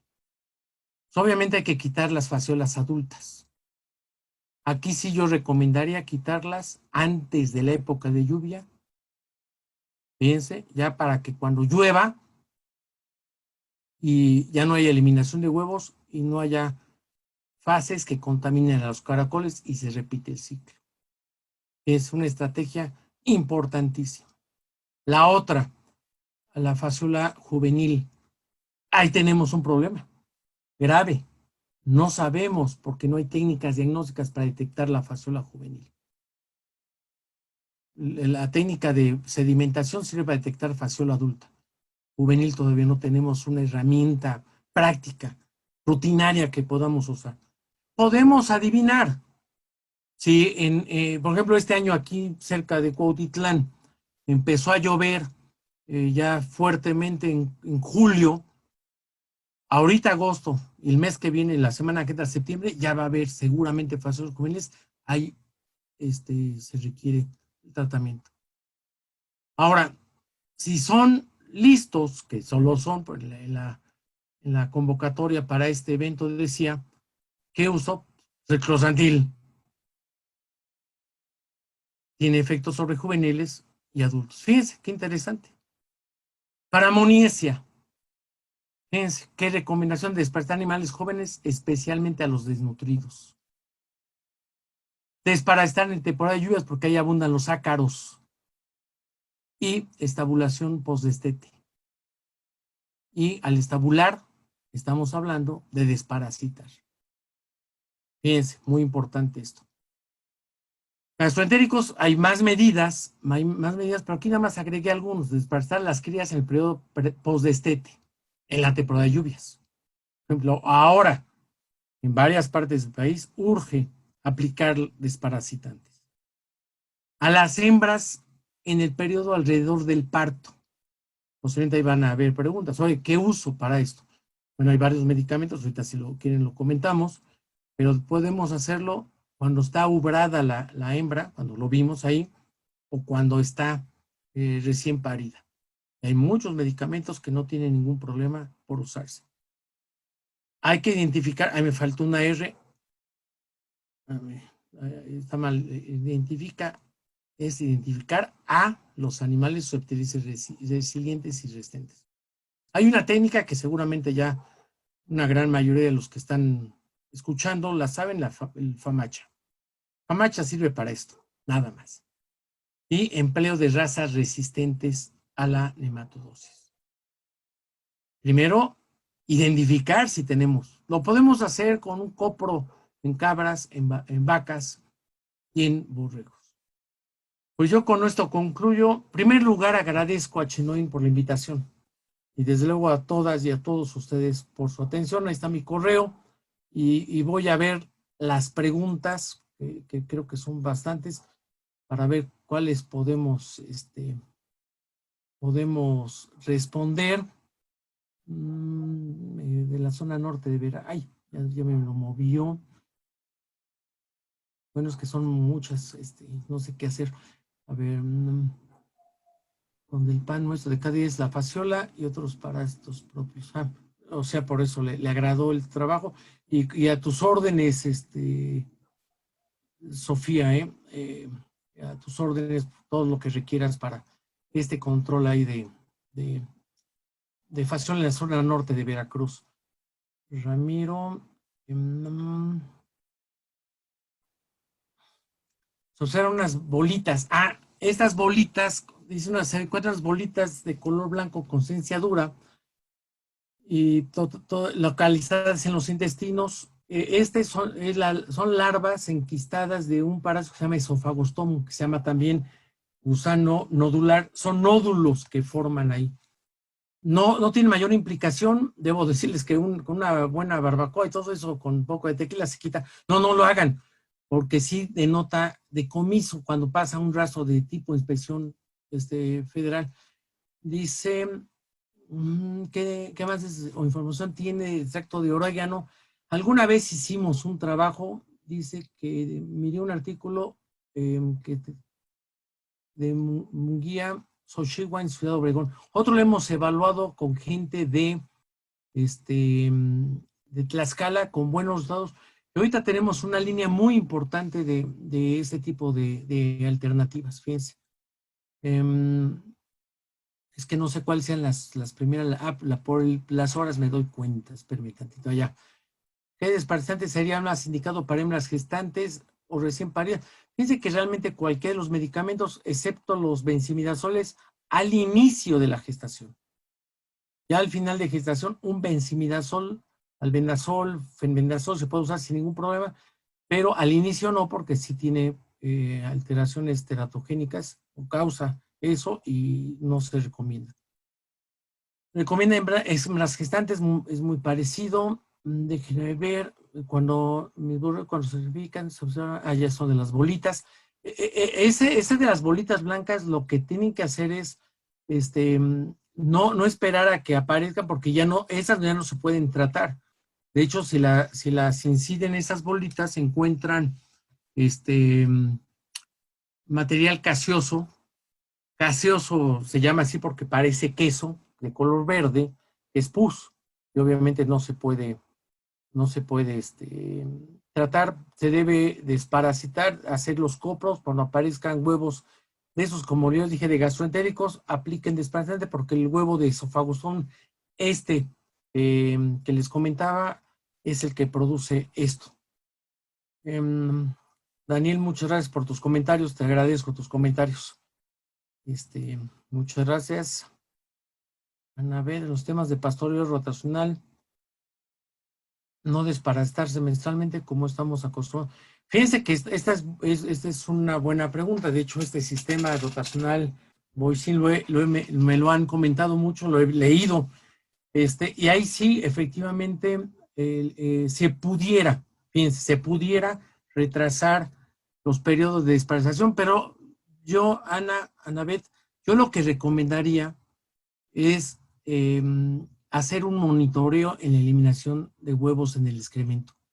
Y eso te va a dar el elemento de qué momento puedes desparasitar, qué momento no, etcétera. Pero los sistemas rotacionales, o algún otro, ayudan mucho. No evita el problema. Como que se difiere, ahí ya se me va la palabra ahorita, se diluye el problema, pero no se evita. Entonces, pero yo creo que ese sistema ahora que está usando mucho, seguramente esta pregunta viene de Sudamérica, se usa mucho en Sudamérica ahorita. Yo diría que ahora lo evaluaran en función a eliminación de huevos en excremento y utilización de antiparasitarios. Yo creo que van a tener mucho, mucho éxito. ¿Dónde comprar materiales para hacer estudios de copro? Hay un manual de parasitología en nuestra facultad. Ponte en contacto con el laboratorio y te paso los datos. Ahorita precisamente estamos viendo, se acaba de hacer la nueva edición de este manual de parasitología. Se hizo la presentación en febrero en la Feria Internacional del Libro en Palacio de Minería. Pero la pregunta ahorita que tenemos y nuestra angustia es que esté también disponible en forma electrónica. Déjame ver, ponte en contacto con el laboratorio o conmigo en mi correo y yo te paso información sobre este libro para hacer los copros, y yo te puedo favorecer otras copias que tengo de otros materiales, incluso fotografías, etcétera, para tener más claro esto y no les dé miedo y le entren mucho al diagnóstico. Herbert, René, como siempre, no tengo entendido que para diagnóstico no es con McMaster. Efectivamente, Fasciola, McMaster, se podía hacer McMaster, pero con una solución mucho más densa. No se usa McMaster para fasciola. Efectivamente, yo como lo agrupé todo, es por la técnica de sedimentación, pero el problema de sedimentación, y no hice el comentario en su momento, es que estamos detectando parásitos adultos, y a mí me interesa más detectar fases juveniles. Ya cuando detecto adultos es que el problema ya pasó, y yo quiero anticiparme a los problemas con los juveniles. Tenemos que trabajar los parasitólogos para contar con una técnica de diagnóstico eficaz contra fases juveniles. Gracias, Luz Clarita. Ovinos para el control parasitario. Pues mira, evidentemente la línea de antiparasitarios que tiene Chinoin, que les recomiendo que la conozcan. Debo decirles, y a lo mejor hasta los propios doctores que me invitaron no lo saben, pero los primeros trabajos con Closantel en el país los hice yo, los primeritos con mi esposa, hace ya unos cuantos años, todavía ni nos casábamos. Entonces, pues era estudiante de veterinaria y hizo su tesis en esto y tiene una línea muy buena, muy amplia de antiparasitarios. Yo diría que pudieran consultar el Vademecum veterinario de Chinoin y ahí vienen muchos de ellos, entre ellos un producto excelente, porque lo conozco desde que nació, ni siquiera era de Chinoin el Closantel, y sigue mostrando su eficacia como hace 30 y tantos años. Buenas, gracias, José. El que me pregunta si el copro debe ser seriado. No se recomienda tanto. Hay esa idea como, y hemos tenido discusiones con los parasitólogos humanos, pero ellos hacen el seriado de 2 o 3 muestras para ver si en la primera no encuentran, en la segunda sí, en la tercera, o que las 3 exista, pero efectivamente no se justifica. Yo en lugar de seriado, porque el productor no lo permitiría tampoco, yo lo que haría, y ya perdí la pregunta porque llegaron como 500 más de un momento, no sé cómo, aquí está, José Carrillo. Yo lo que haría, en lugar de seriado, tomo más muestras. Si iba a tomar 3, mejor tomo 10 del rebaño. Si iba a tomar 10, tomo 15, para darme una idea más global del problema, porque seriado es meter en complicación al productor y no se justifica técnicamente mucho. Luis Fabián, gusto de verlo. Igualmente, Luis, aunque no los puedo ver, pero yo sé que están por ahí. Un saludo de Hidalgo. ¿Qué opina de la resistencia de parásitos? Sí, ahorita el problema de resistencia es muy grave, el de parásitos, resistencia de los parásitos a los desparasitantes, sí, y obliga a antes de usar un medicamento, ver si no tenemos este problema. La evidencia, por eso les comentaba, Luis Fabián, este asunto, la evidencia de que hay resistencias que ya no vemos una eficacia. En otras palabras, hago el tratamiento, hago un tratamiento y copro un día. A los 15 días hago el copro y veo si la de eficacia disminuyó, cuidado, puede haber resistencia y a lo mejor tengo que cambiar de desparasitante. Pero sí, efectivamente es un problema grave que ya tenemos ahorita. El trabajo de, gracias Héctor Gómez, bueno, digo Héctor porque conozco muchos Héctor, pero Héctor Gómez, el tema del trabajo de campo usando la técnica de más para detectar ausencia de huevos de... ¿Qué otra técnica? No, esta técnica, la de McMaster, es muy buena, la de flotación. Una y otra, esta de McMaster se llama que es cuantitativa. Yo tengo mis dudas que sea cuantitativa porque la distribución de huevos en la materia fecal no es homogénea. Y hay varios factores que condicionan la eliminación de huevos, etcétera. Es de que no es por quererme anotar otra plática, pero yo creo que Chinoin, si organizara un evento de diagnóstico, sería muy bueno para estas dudas que más bien las pudiéramos resolver ahí. Algunos por morfología son fáciles, no, son de gastroentéricos, son muy difíciles, tenemos que hacer otra técnica adicional que se llama cultivo larvario. Y aquí en la FES Cuautitlán tenemos una técnica única en todo el mundo, que no le hemos ni siquiera publicado, que es muy, muy eficaz para hacer los cultivos larvarios. María Pérez, un medicamento que actúe contra los tres, pues sí, está un medicamento que es albendazol, fenbendazol, benzimidazol. De hecho, debo decirles que Chinoin tiene un producto que tiene esas características, que tiene el espectro adecuado y se lo recomiendo que lo vean, que lo usen, siempre que haya la detección exacta del problema y que haya la verificación de la eficacia. Clocidios y parasitoides con facción, sí, eso que yo decía de Francisco Martínez, sí hay una relación, sobre todo del Clostridium nobgi, que es trasladado del intestino al hígado y produce una enfermedad negra. Y sí es una enfermedad mortal y duran muy poquito. Guillermo Reséndiz, sobredosis. No, realmente esto más bien me pregunta sobre dosis de infestantes de Neumococcus en ovinos. No, más bien lo que vemos, independientemente de la dosis de desafío, la dosis que inoculemos, más bien está en relación a la respuesta del individuo. Hay animales que hemos desafiado con 6,000 larvas de una cepa que tenemos en FES Cuautitlán, muy virulenta de Neumococcus contortus. Hay ovinos que se mueren y hay ovinos que con la misma dosis no les pasa nada. En otras palabras, estamos hablando de resistentes, estamos hablando de muy susceptibles y quizá después de esto. Luego nos ponemos Guillermo Reséndiz para que puedas visitarnos en la FES Cuautitlán y puedas llevar a cabo una capacitación con gusto, lo puedes hacer. Mencionan la raza Black Belly como resistente a la infección, podría dar un porcentaje, no se maneja por porcentaje, te puedo enviar. Hay una revisión que hicimos en el congreso pasado de Aleprix y presenté un trabajo que fue publicado como artículo.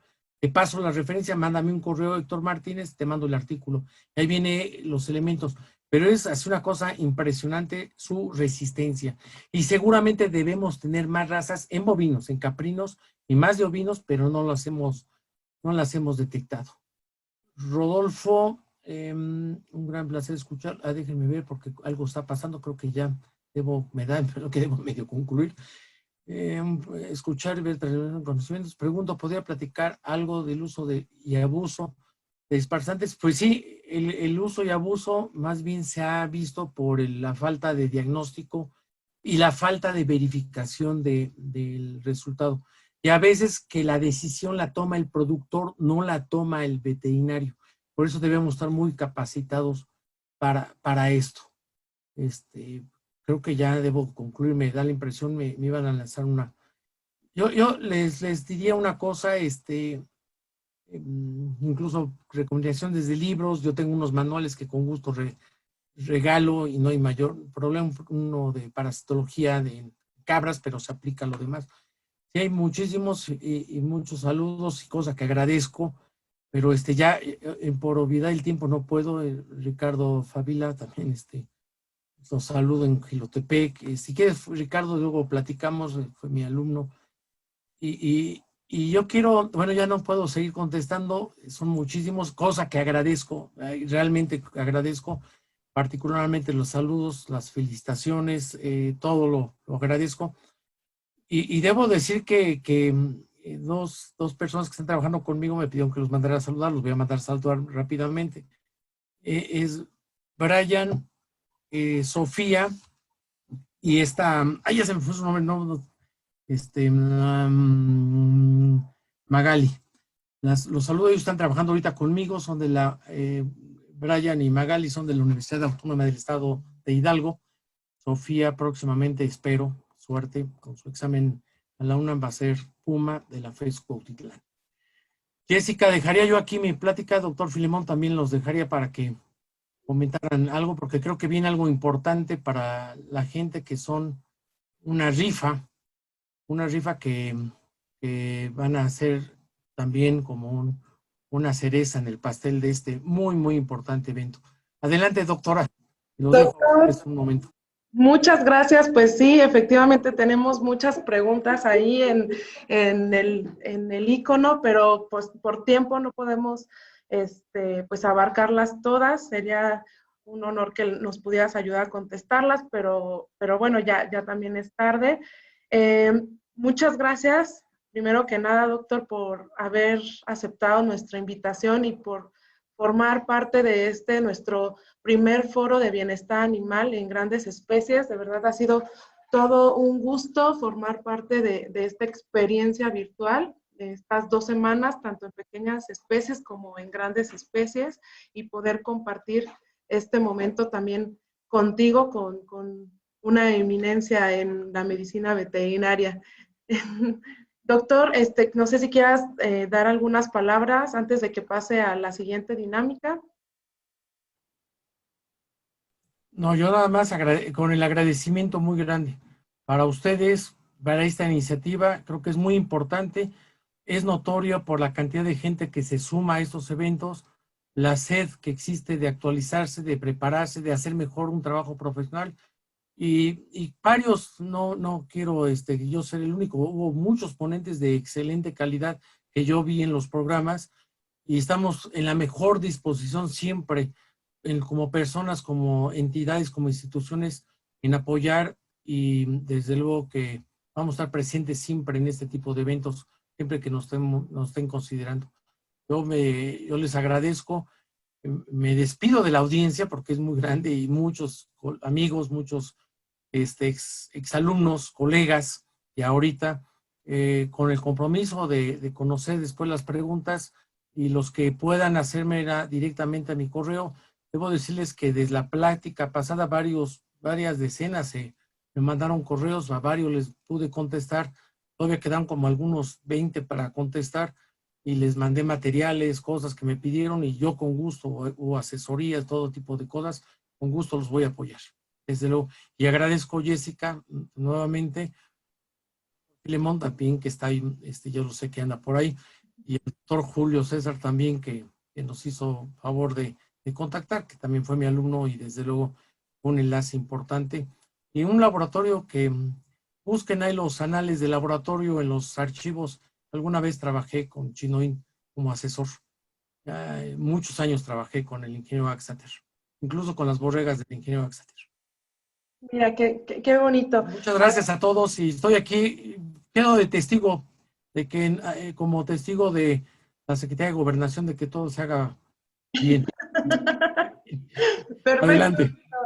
Pues antes de pasar a la siguiente dinámica, me gustaría comentarles que tenemos en Chinoin Veterinaria, primero que nada, Closantel, que es nuestro antiparasitario de amplio espectro y de efecto prolongado. Lo pueden conseguir directamente con nuestros representantes. Si requieren más información, también nos pueden mandar un mensaje directo o a través de correo electrónico. Y también tenemos Copticin-Ovin, que es la solución para las parasitosis mixtas en ovinos y en caprinos. También les podemos dar información de este producto. Este es una sinergia entre Closantel y sulfóxido de albendazol. Entonces, estamos ahí para brindarles información técnica de nuestros productos. Y bueno, vamos a pasar a una dinámica. Estamos muy felices de poder estar con ustedes y de poder también compartir este momento. Y pues no queremos irnos sin antes saber cuál es la descripción de esta experiencia de cada uno de ustedes. Quiero que me ayuden a ingresar a esta página con el código que pueden ver en la parte superior de la pantalla y que me ayuden a escribir 3 palabras para describir su experiencia en este foro de bienestar animal en grandes especies, que Chinoín preparado para todos ustedes con mucho cariño. Y pues quiero aprovechar también este momento para agradecer a las personas más importantes que están en el detrás de cámaras, que son, primero que nada, nuestro gran amigo y director de la unidad de negocios, José Antonio Calzada. Es un placer trabajar de la mano con él. Está también la doctora Sara Gabriela Rodríguez, que también está muy al pendiente de todas estas dinámicas. Nuestro gerente nacional, el doctor Julio Benítez, también siempre activo, con la mejor actitud, respondiendo dudas a todo el mundo. El doctor Arturo Gasca, que está en la gerencia médica. Es un placer poder trabajar en conjunto con ellos. La verdad es que somos un equipo muy dinámico. Por ahí hay una palabra que queda perfecto en esta oración. Y pues también a todos nuestros representantes que están por ahí conectados. Gracias a todos. Perfecto. Muchas gracias por participar. Excelente, interesante. Las palabras más grandes son las que se repiten más. Ok, muy bien. Satisfacción, aprendizaje, gratitud. Muy bien. Por ahí yo agregaría innovador. Es genial, maravilloso, actualización. Wow, muchas gracias a todos por participar esta noche, por habernos acompañado toda esta semana de innovación, de compartir conocimientos, de compartir experiencias con cada uno de nuestros ponentes. Gracias a todos los ponentes que participaron en este gran proyecto, un proyecto virtual que sin duda es un gran desafío poder llegar a cada uno de ustedes y poder brindarles este tipo de capacitaciones a distancia. Perfecto, pues muchas gracias a todos. Vamos ahora a pasar quiero que, antes que nada, que nos sigan en nuestras páginas, en nuestras redes sociales, Chinoín Veterinaria en Facebook y en Instagram, Chinoín Vet, nos pueden encontrar. Síganos, dennos like y les comento, todas estas grabaciones las vamos a compartir en Facebook, entonces síganos para que reciban las notificaciones de todos nuestros próximos eventos y puedan participar en cada uno de ellos. Todos estos eventos son para ustedes y pues adelante. Y también quiero presentarles a pues nuestra planilla. Somos un gran equipo, una familia muy feliz, se puede ver en nuestras caritas y pues ya muchos de ellos ya conocen a cada uno de ellos. Son nuestros representantes que se encuentran en toda la República. Muy bien. Pues muchas gracias. Vamos a pasar a otra dinámica. Pues ahora sí que quiero presentarles en el detrás de cámaras quiénes estamos por aquí. Aquí estamos siempre presentes todos en toda esta jornada. Pues una servidora. Gracias por acompañarnos. También por aquí está la doctora Gaby. Está siempre pendiente. También en el área médica, ayudando mucho al doctor Arturo Saludos. gerente Gracias. nacional. Doctor Cuellar, saludos, gracias. Gracias por todo. Y finalmente tenemos a nuestro gran amigo y director, el maestro de todas estas ideas, José Antonio Calzada. Saludos a todos. Muchas gracias por acompañarnos. Muchas gracias. De verdad estamos muy felices de estar aquí con ustedes y pues vamos a finalizar el foro. Vamos ahora sí a pasar al sorteo. Gracias a todos por estar hasta este momento con nosotros.